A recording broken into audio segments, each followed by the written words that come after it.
I don't usually paint. Yeah. So, but I've always wanted to. But I don't usually, so I'm excited to see what happens. What comes out of it. I think for me that's the most interesting part, because I don't come with any like plans or any ideas, but sometimes I end up painting how I feel. Okay. The person I'm talking to, I kind of paint based off the energy I receive. Okay. And I think like from our little interactions, it's very, very cool, but also very warm. The energy I have like seen from you, it's very like, you're just a chill guy. Yeah. You just be chilling. Yeah, you just be chilling. But also there's a level of warmth to you. Okay. And I think that also reflects in your work. From film to photography and beyond. So I guess my first question would be, when did those two worlds for you collide, as in your person and then that into your work? Because I think that's a different question from when you started. Yeah. But, you know, when your person began showing in your work. Do you know what I mean? Yeah. Mm-hmm. I would say honestly, right from when I started taking photos, which is like of my friends, and then of my family, and then of like landscapes and like street documentary photography. I would say right from the get-go, I was always like putting myself in my work, in my photos. Well, I guess then I wasn't thinking about it as like work or like a practice, but just like something I was doing, like my way of contributing to things, my way of like archiving the world. And so I think just by virtue of me being the person taking those photos, that alone, I was always like inserting some part of me in the images. Yeah. Maybe if we want to talk about like when I got more intentional about my work and like the specific narrative themes and everything, I would probably say right before the pandemic. Okay. And then during the pandemic, that was like a game changer for me, just in terms of like, that was the time where I really like locked in and decided kind of what I wanted my work to be about. Yeah. Then how I could bring myself to that. Yeah. Fair enough. Was 2020 also the birth of Normatopia? Yes. So 2020 was the birth of Eternity. Yeah. And then following Eternity, which is like my visual universe that I've been developing since 2020. Yeah. Following that idea came the idea of Normatopia as a way to like characterize everything. Yeah. And I guess like make it make sense. Because I'm a very like systematic kind of person. Okay. In the sense that like when I decided I was gonna approach my photography through a world building lens, I was like, okay, what are all the things I can do to make it real, to make it tangible, to make it like go from just being like an idea that's in my head to something that I was acting on and something that I could like talk to other people about. Yeah. 2020 was the birth of that like train of thought, and I think like over the years it's like just carried on from there, and I've been able to like develop my work in some ways, but every time still maintaining that like initial idea of creating something that's like normal but not perfect, which is like the idea of Normatopia, and then also the idea of Eternity being a space that's like a alternate plane of existence, one where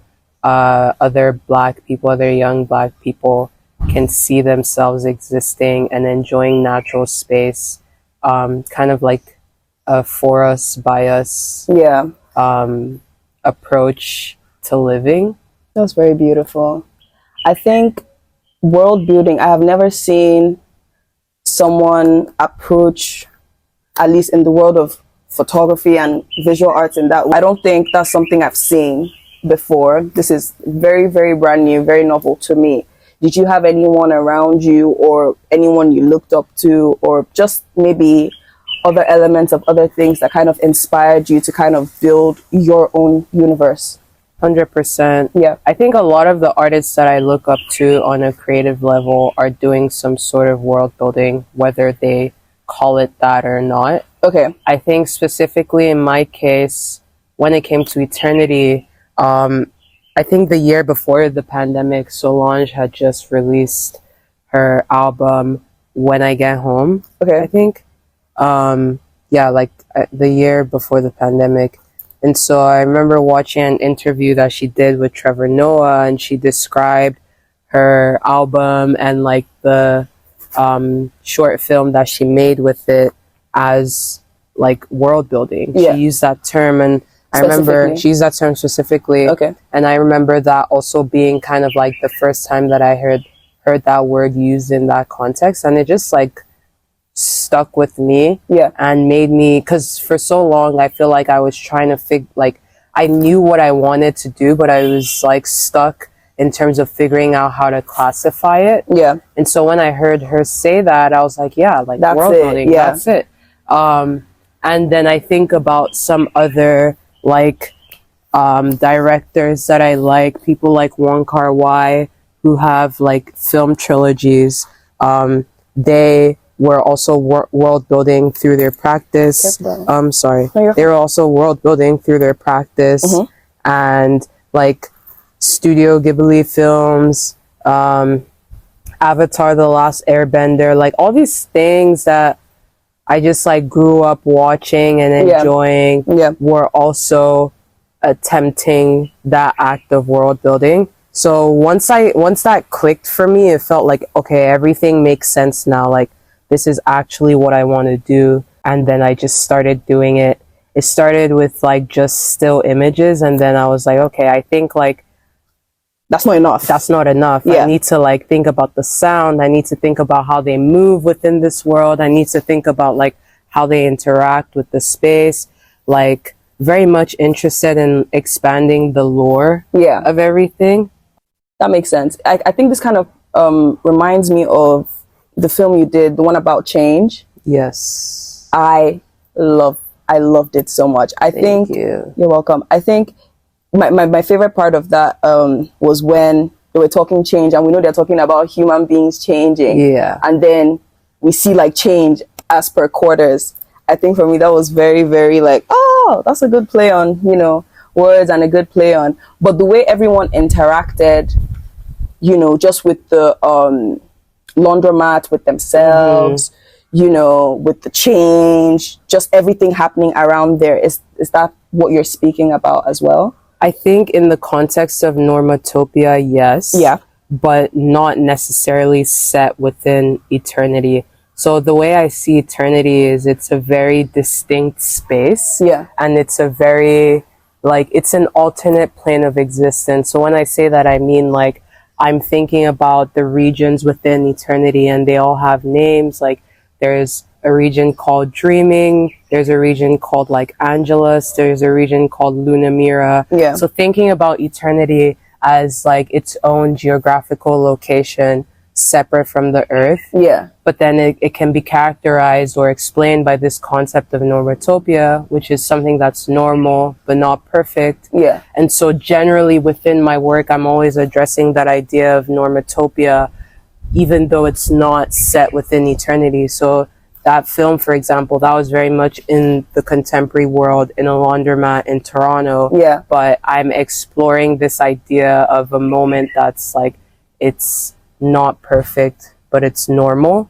It's like normal in the sense of this is like, we have a right to be, we have a right to exist. This is like our version of normalcy, I guess. Like, this is what happens, and this is like the way we choose to interact with ourselves, you know? That reminds me of, I don't necessarily know what film I watched this from, but the character says that Black people don't necessarily owe, I'm paraphrasing now, don't necessarily owe, doesn't owe the world excellence, doesn't owe the world perfection, doesn't owe the world, you know, at least that all the time. Yeah.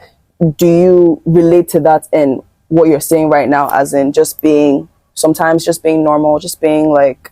I think 100%. Yeah. More than anything, I think we owe it to ourselves to reach and exceed the standards that we set for ourselves, and not necessarily like the world's idea of what our ceiling is or what our floor is. You know, like, are we happy with how we are in this world? And once we are, then it's like, yeah, that's okay. That's okay. That's like enough. We don't need to perform. We don't need to feel the pressure to like fit in to somewhere, because this world is like made for us, by us. Yeah. This is for us. This is for us. This is our space. No expectations. No expectations. But also still, just by virtue of being the beautiful group of people that we are, we do like strive. Yeah, that's excellence on its own. Yeah, that's excellence on its own. I like that. But outside the context of like performance. Yeah. Yeah. I love that. Tapping back to Toronto, that's where you're based, that's where you reside. When did you move from Nigeria to Toronto, or were you born and raised? No. So I grew up in Lagos. Okay. Until I was like 15. Okay. And then I moved to Toronto. Well, I moved to Hamilton, which is a city like outside Toronto. Okay. And I moved there for school. Then I went to Toronto for uni, graduated, and I've just like been there ever since. You were in like the sciences when you were in university? Yes. I studied neuroscience and psychology. How did you get there? Oh my God. Growing up, I wanted to be so many things. Same. I think after reading Open Heavens, I think that's the name of the book. After reading Open Heavens, no, not Open Heavens. Is that not like a devotional? Yeah, no, not Open Heavens. Ben Carson. Gifted Hands. Gifted Hands. Yes. I know it. And he obviously he was a neurosurgeon. Yeah. And I think prior to that, I was like, I just knew that I wanted to be something like big and like well regarded. I think growing up, I was always like pretty academic, and so I was determined to be one of those, like what I saw as like a big girl profession. And so read that book. Yes, I am able. Read that book. And then I was like, okay, I want to be a neurosurgeon. And then honestly, that was like maybe when I was like 13, right? But then by the time I was like 15 and I actually moved to Canada, I was like, bruh, this is like a long thing. Oh, I don't want to do this. But my parents were just like so in deep. And like, I remember telling my mom like, oh, I think I want to like study marketing or something. And she was like, girl, like be so for real. Be so for real. She's like, there's no way in hell. And so I just stuck with it. And because also I knew that like I was very academic in the sense of like I knew how to pass exams. I knew how to study for things. I just like was like very smart in that way. Yeah. And so I knew like, okay, I can do this thing. So I'm just going to do it. I don't really want to fight too much. And maybe I'll find something, or maybe I'll find a way to like use it in some way. Because I'm like, something. It's a degree. Like maybe I'll actually do it and I'll like it. But then throughout, I was also doing photography. And then I think when I graduated, I was just like, okay, yeah, like I'm definitely not trying to go to med school anymore. Yeah. I'm just going to try to find a job and like lock in on my art. Yeah. And that is what I did. Wait, are we supposed to hide it? No, not necessarily. Okay. That's fine. I think I have a similar story in the sense that I studied law. But like my parents were locked in like from the get-go. It wasn't I fell into it situation. Damn. Both my parents wanted to study law. Okay. And it didn't happen. And I'm the first child. So they used you.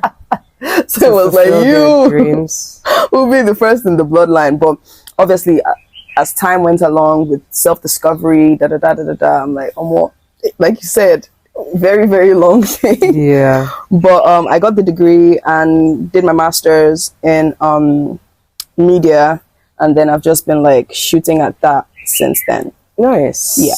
Thanks.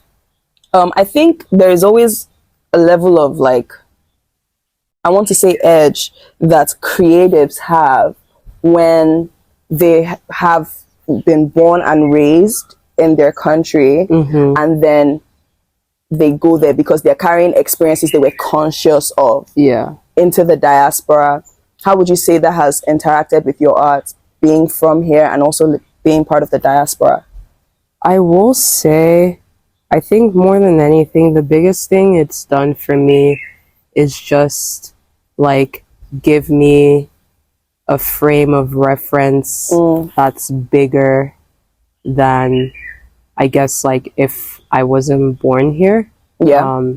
Because obviously, like, I can draw on two different realities and see the levels at which they cross and the levels at which they're different, and use that to like make decisions about my art, my personhood, who I want to be, how I want to like navigate the world, how you want to express yourself, how I want to express myself. And so I think it definitely gives me an advantage in that way. And I think being Nigerian is just like lit AF.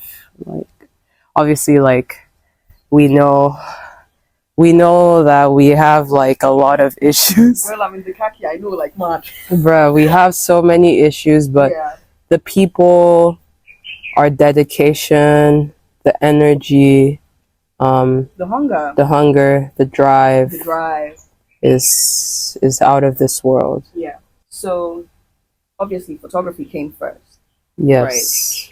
Right? Then film. Ooh, lovely breeze. That was really nice. That was needed. That was so needed. Oh. So it was photography, then film, then DJ. Oh, yes. When did that come into the picture? DJing came into the picture, like, I would say the last year and a half, 2 years. So relatively new. Very new to me. I was already throwing parties in Toronto because I like to party.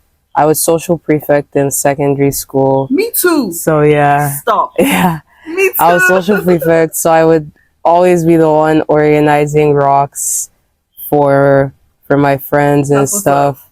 And so yeah, I just like to party. So we started doing parties in Toronto. Is that with Local Global? With Local Global, my creative studio. That's what's up. And then after a while, honestly, I was just like, if I'm throwing parties, I need to like also learn how to like DJ, because I never want to be in a situation where maybe like we have a guest DJ like cancel or something happens outside of our control and like we're just like we can't pull through. So me having that skill is very, very necessary. That's how I saw it, and that was like my main. I'm finishing this. Is that Help yourself, please. Okay, and that was my main reason for starting. And then obviously being someone that likes to party, I'm like, bro, I love DJs. I had a lot of friends who were very talented DJs in Toronto. And I loved going to their parties. I loved the way that their music made me feel. I loved that feeling of like being on the dance floor and like seeing everyone like just like letting loose. It's like very magical. Yeah. And so I wanted to also contribute to have your hand on the pulse. Yeah, exactly.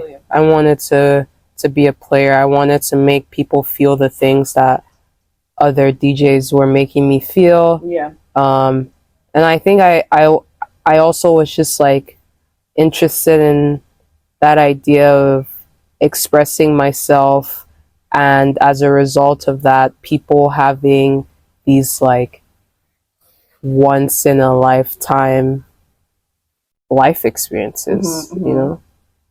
Like parties are spiritual. I was going to use the very same word. Yeah. I'm a firm believer in parties being spiritual, especially I'm a recent raver. Okay. So that was in Lagos? You started raving in Lagos? I started my raving experience in Lagos, yes. Okay. And I think for me, what I love so much, I think I spoke about this with Yosa as well. I just love how music is able to make people just like feel that way. Me, when I'm a big, I don't know how to aura farm when it comes to like parties and functions. Yeah. So especially with rave culture where it's like that is not even a part part of it. There's no tables, there's no nothing. You're just standing, you're dancing, you're feeling. It feels so spiritual. It feels like that scene in Sinners. Yes. You know the scene I'm talking about? Yes. That's how it feels. And that's exactly what I feel, like what I'm seeing when you're explaining your thought process to me. Yeah. Proceed. Yeah, so I wanted to be a part of that. Yeah. And I learned, and then I've just been doing it ever since. So when did I Need You come about? So I Need You came about last year, like towards the end of the year. Yeah. I've always been a big fan of like electronic and house music broadly. Yeah. I loved Amapiano. I love Ninja piano. I love house music. I love Afro house. I love everything just like dance music. Yeah, everything in between.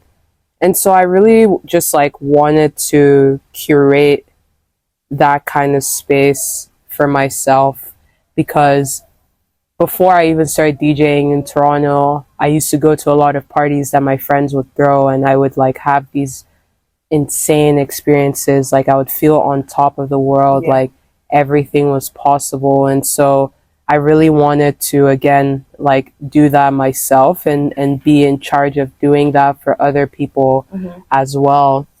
And when I think about I Need You and like the process of naming it, it's like literally like I need you. Like I needed those spaces. I needed to dance. I needed to listen to music. I needed to listen to this kind of music. I needed to like be in this environment. Like I actually needed that. That's what I needed, and I wanted to give it to myself. Yeah. And I did, and I've been able to. And also I think in Toronto, I was playing a lot of Afro beats music mostly because at Local Global, our like headline party, Shakara, is like a Afro beats party, and so I was doing a lot of that, and honestly just kind of got a little bored of playing that because it's very much pop, very much like hits.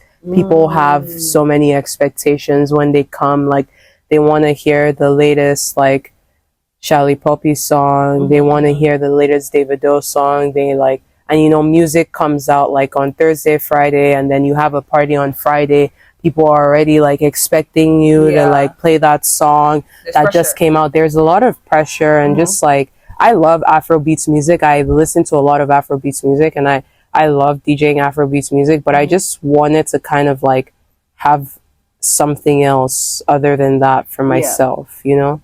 And I wanted to find other DJs in the city that I could like bring into the, share that vision with. And then, you know, we had the first version in Lagos. Well, the second ever I Need You, but first time ever in Lagos. We had it like 2 weeks ago at Knock. And I was like really able to bring DJs that I've looked up to, DJs that I love, DJs that I like keep up with, homegrown DJs, DJs from like New York, bring them on in Lagos and just like have that cultural clash or cultural, that sort of like cultural collaboration where everyone is bringing their own like perspectives and their own like idea of dance music, their own flair, and the audience is just like loving it, is like just like fully in that moment, ready to like take whatever is given to them, ready to dance. So really exciting. I was really grateful. The turnout was incredible. I was there. Oh yeah, what did you think? I came straight from Fela Shrine. Okay, yes. So I was coming from the mainland. Okay. And I'm like, okay, what's this gonna be about? I didn't have an idea of the music style, but obviously seeing the lineup of DJs is like, okay, I think I know what's going on. And it was homecoming week, so many of my friends were back, people you don't get to dance with often. So I'm there with my friends from Toronto, from London, and we're just dancing and just letting loose. And so everything you're explaining, you successfully executed. Do you know what I mean? That's because fantastic. I had a great time. Everyone around me had a great time. It was fun. It was light. It was a hands in the air type of party. Yes, very much hands in the air. I am that girl. Type of party, like very, very necessary, where you can let loose, like you said. So, yeah, thank you for that. Thank you for coming. Of course. It was really, really exciting. Are you going to do one anytime soon, or you're back in? So I want to take I Need You all over the world. Of course. I want to have DJs from all over the world playing at I Need You. Yeah. So I'm heading back to Toronto soon. And then I'm thinking about heading to Mexico City in the coming months. So I want to do an I Need You in Mexico City. Yeah. I want to do an I Need You in Vancouver, in Montreal. I want to do an I Need You in Accra. Like, I want to do an I Need You in Dakar. I want to, like, do it all over the world, but, like, obviously slow and steady. Yeah. So my approach right now, because it's really just me, I'm like a one-woman team. Yeah. So wherever in the world I'm traveling, I'm going to make an effort to, like, program something there. Yeah. And it doesn't all have to be, like, this huge production. Literally, if it's just, like, the size of this, like, front porch and it's, like, 30-40 people dancing, like, listening to the music that I want to, like, offer them, that's more than enough for me. So I'm very excited at the potential to introduce this feeling to the world. Going back to Mexico City, I seen that you had, was it a residency there? Yes. Talk to me about that. Yeah, so in 2023, I went to Mexico City for 2 months. Yeah. I had a residency at this artist-run gallery called Fabrica, and I had met Daryl, who, like, is the owner and operator of Fabrica. I had met him, like, the year before during my first visit to Mexico, which was with my friends, and we went to the pyramids, we went to some, like, national parks and stuff, and I just, like, had such a lovely experience. And then I met Daryl, and I was like, okay, I need to, like, come back to Mexico City, and I need to, like, tap in. I need to create some art. I need to just, like, be in this space again. Yeah. And yeah, I hit him up, and I was like, hey, like, do you have any residency offerings this year? And he was like, hell yeah, like, come through. And I went, and I just went for 2 months. I went not knowing anyone there. Like, I knew Daryl, and then I had a friend, Dana, who's from Toronto, but she was, like, spending some time in Mexico as well. And so I knew her, but then I didn't know, like, anyone else. So it was, like, just also for me, like, an exercise in forming new connections, going to a new place, and, like, really letting life guide you. Like, nothing on that trip was, like, planned. Yeah. I just knew that I wanted to make something. I didn't know exactly what it was, but went there, made some work for my show that was called Constructing Eternity. Yeah. And yeah, it was like one of the best experiences of my life, and I've been thinking since then how I could go back. Yeah.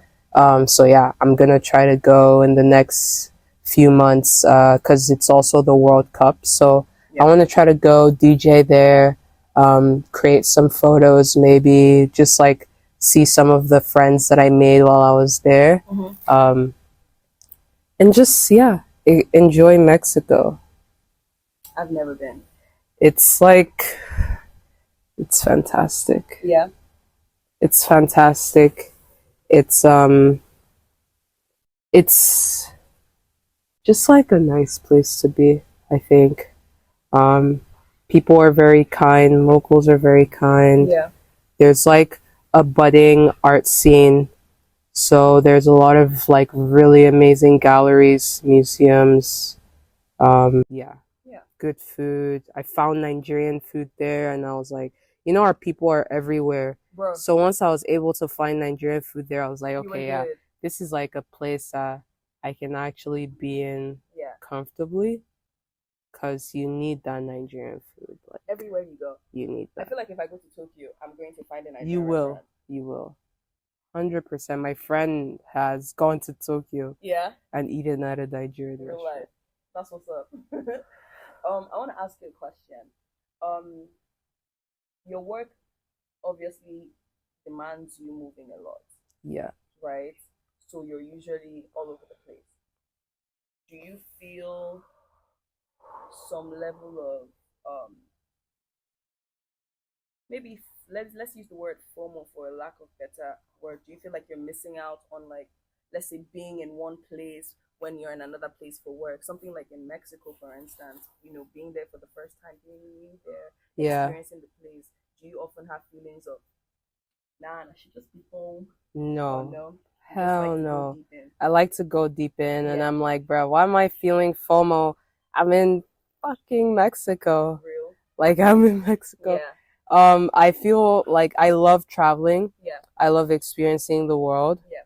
I also love my home, and I love like to be in my own space, but I understand that there's a time and place for everything. Yeah. And I don't get to travel a lot, so when I do, I'm very much like locked in. All in. All in. I feel you.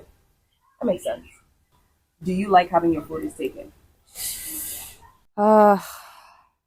Honestly, it depends. But so I think I used to be very like awkward when I would get my photo taken, but I've always been like, I like getting a good fit pic. Like I like posting photos of myself on social media. So I like have my little things that I do to make it more like comfortable for myself. But I will say, I think over the last couple months or years since because I locked my hair like 3 years ago. So since my locks started thriving, I mean, they were always thriving, but since they started like falling nicely and just like getting in place, I'm like, yeah, I will take my photo. Like, I will in fact take my photo. I will take my photo. Get the shoes. Yeah.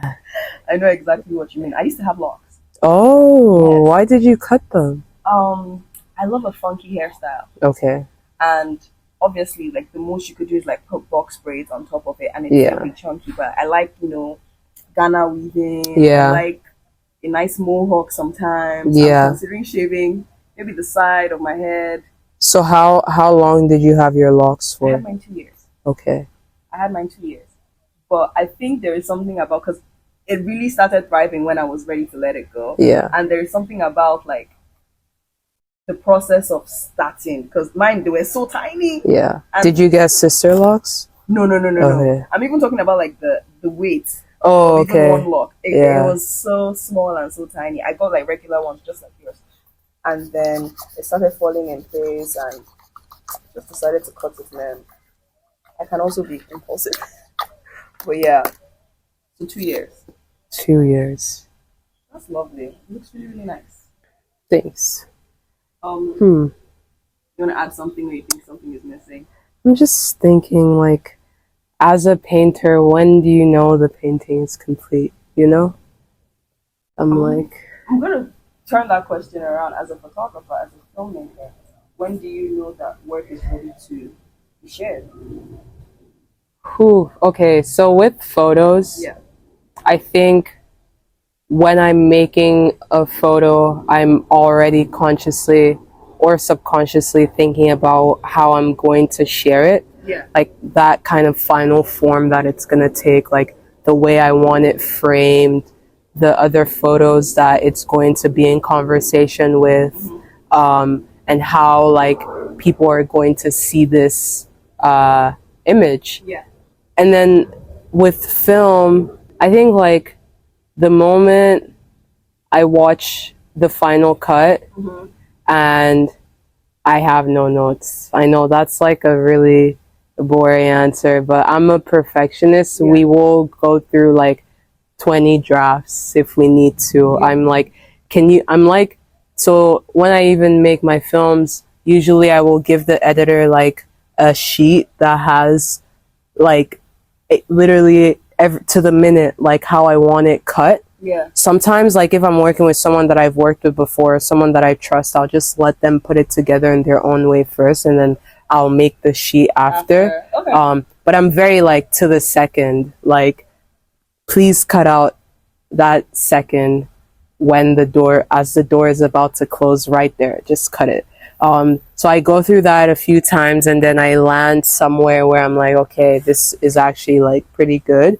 And I think when the music and the photos, the moving images together make me feel like a part of the story, then I know it's complete. Because sometimes like something is off, like the music isn't going well with the images, or the images like need a different color tone or like approach to color grading to really like bring out the emotions that I'm trying to. Or maybe we just need to use some different takes, or like try something else. But yeah, I usually have a lot of back and forth. But then the moment that I just feel, it's like a feeling, honestly. I just like know, I'm like, okay, we're ready to go. And then oftentimes when I get to that point, I'll share with friends, I'll share with like my close collaborators to like really help me like assess it, not from even an emotional point of view, but from like the most objective view possible, to let me know just like that the story came together in the way that I say it. It will. Following up on that, when do you know when to take a note, and when do you know I always go in my gut. One thing about me, I seek a lot of opinions because I do care a lot about like feedback. Not necessarily that I care about what people think, but I'm making work for the people more than like for myself and for the people. So even though I'm satisfied, I want to know like, is that satisfaction justified? Like, do the people feel the same way that I feel? So I'm always like pretty receptive to feedback. I like to like hear what other people think, but I think at the end of the day, no one knows what I want better than myself. 1,000%. And so I will always just end up going with my gut. I'm the kind of person like I'll share something with like 5 people and they might all be like, maybe, but like if it makes sense, if I hear the feedback, I'm like, you know what, like actually like that's valid, and that is very like, it's not like we're both like, if it's like just like objectively a change that will make the film better, I will 100% listen to that. But if it's more so of like personal bias or something, I might be like less inclined to like take that note. But ultimately, like, I want to make the best version of the film possible, so I will listen to people as long as my vision is not compromised. 1,000%. I like that. You recently shot a film. Yes. Here in Lagos. Yes, I did. And people are waiting. Ooh la la. People are waiting. I am waiting too. I literally have, because we shot it on 16mm film. I have the rolls of film in my room. So I haven't even developed it. I don't know what the film looks like yet. Probably a riskier way to shoot something like that, but we're very indie. We're very much like, this is like my baby, so I wanted to be the one to like physically guard that. But yeah, I'll be taking it back with me to Toronto to process the film, and then we'll edit, we'll do sound, we'll do color, and we'll see. But my goal is to submit it for S16 Festival, happening at the end of the year, and then a bunch of other festivals from there, hopefully. But amazing experience. Very excited to see with my own eyes what we cooked up. But from what you shot that day and what your idea is of the film, what can you share? So the film is very much focused on, the film is like, the core message of the film is nobody can chase your dream but you. And, you know, like, nobody knows but you, like, what you've been through and how that has influenced or shaped your life. Yeah. So it really follows two siblings who are close, but then they have a moment of like clashing, based on the other's like current approach to chasing their dreams. And then throughout the film we see them like have a moment of confrontation where they realize, like what I said earlier, like, you know, nobody can chase your dream but you. Yeah. It has to do a lot with coming of age in Nigeria, some of the traumas that the country puts us through, the ways that we try to handle that, or the ways that we internalize parts of that trauma, how it steers our life completely in a different direction. But ultimately how we can pull ourselves back, and how we can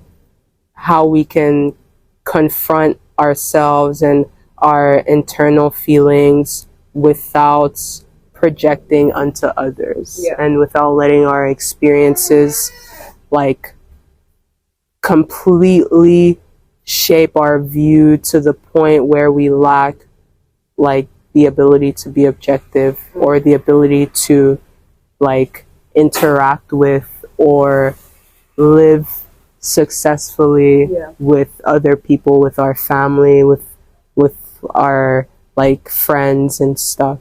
And yeah, just ultimately like understanding. I think that's the core like theme of the film.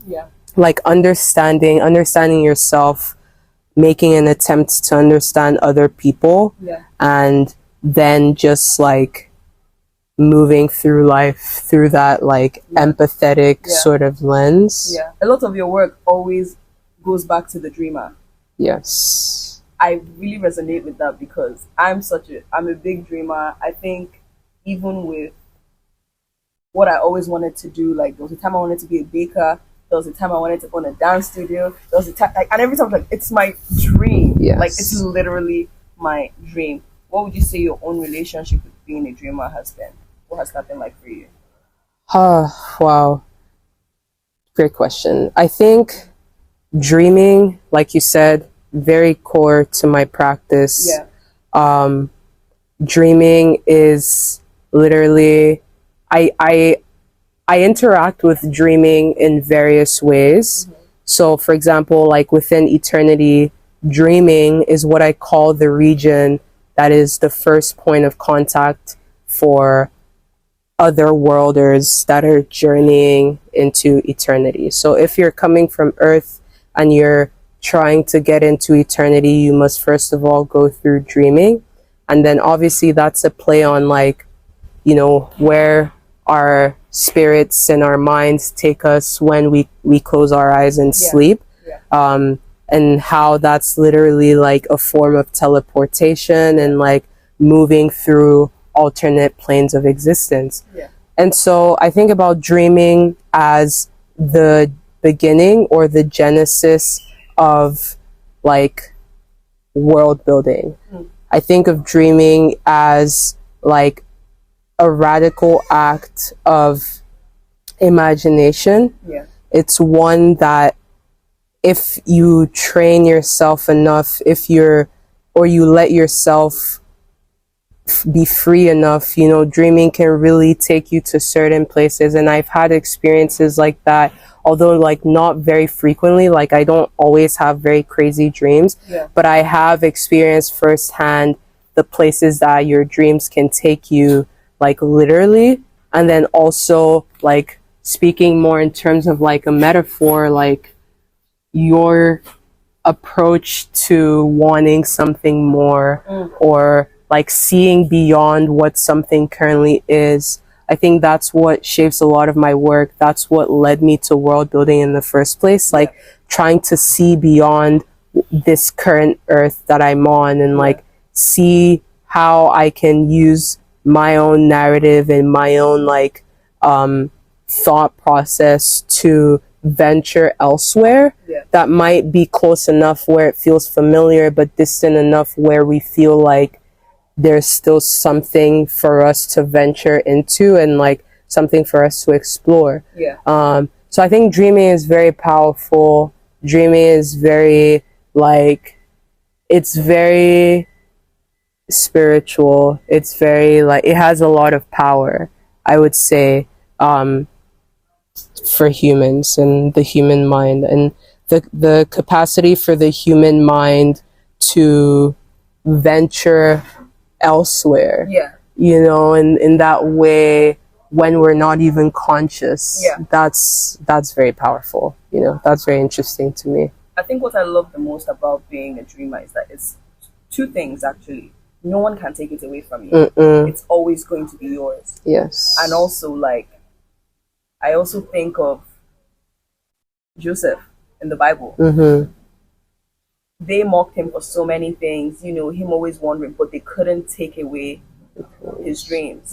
That eventually turned into reality, like you said. So that's also very, very, very spiritual, very deep, very real. Child of the land. Child of the land. Talk to me. Literally one day I was just, because on my notes app in my phone, I have like these notes that I start every year, and I call them loose thoughts. So essentially what I do is I just write down these like random tidbits, like these little phrases or these little remarks that come to me. And so one day, I think I was probably in Lagos, I can't even remember, and I was just like heading somewhere, and I just thought like, oh, okay, like I'm a child of the land. I might not be the first person ever to put those words together, but that was just something that came to me, and I tweeted it.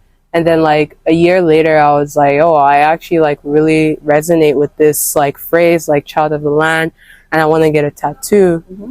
And so I asked my friend Wack, and he cooked up this tattoo. Designed this? Yeah, he wrote it.